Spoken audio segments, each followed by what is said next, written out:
Chapter 2, my second interview. In the next interview, I was told to ask the alien only one question. Official transcript of interview top secret. Official transcript of US Army, Air Force, Roswell Army Airfield, 509th Bomb Group. Subject alien interview, 10/7/1947. Question. Why have you stopped communicating? Answer. No, stop. Others. Hidden. Covered. Secret fear. The alien don't communicate with them because they were afraid of her or don't trust her. And it is clear to me that the alien is very aware that some people have secret intentions toward her and are hiding their real thoughts. It is equally obvious to me that the alien doesn't have even a tiny bit of fear of us, or anything else, for that matter. Matilda O'Donnell McElroy personal note. I pondered the words I chose to convey the meaning of the alien thoughts very carefully before reporting to the stenographer and the people who were waiting anxiously in the other room. Personally, I never suffered any fear or misapprehension about the alien whatsoever.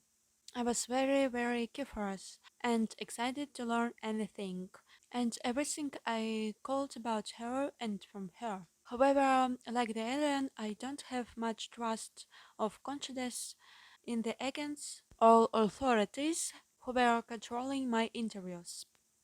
I had no idea what their intentions toward her might be. However, I'm sure that the military officers were very nervous about having the alien spacecraft and pilot on their hands. At that moment, my greatest worry was how to more clearly understanding the thoughts and ideas of the alien. I think that this was going pretty well as a telepathic receiver, but not as good as telepathic sender. I wanted desperately to figure out a better way to communicate with the alien in a way that would enable the growing legion of government officials to understand her more directly without having to rely on my interpretation of her thoughts.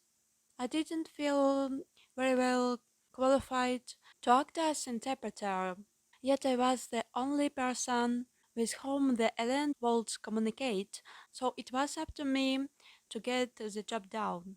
I was also becoming acutely aware that this was probably the biggest news event in the history of Earth, and that I should be proud to have any part in it. Of course, by that time, the entire incident had been officially denied in the press, and the cover-up of immense proportions by the military and the powers that be, footnote 33, had already begun. However, I was beginning to feel the pressure of the responsibility for being the first person on Earth, as far as I knew, to communicate with an extraterrestrial life form.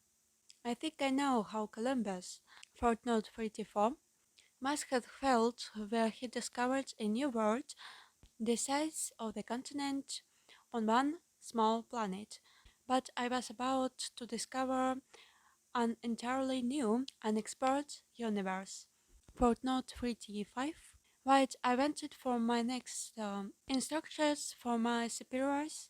I went to my quarters under escort of several heavily armed MPs. Several other men dressed in black shirts and ties accompanied me also. They were still there when I got up in the morning. After breakfast, which was brought to me in my own quarters, they escorted me back to the office at the base that was used for the interview.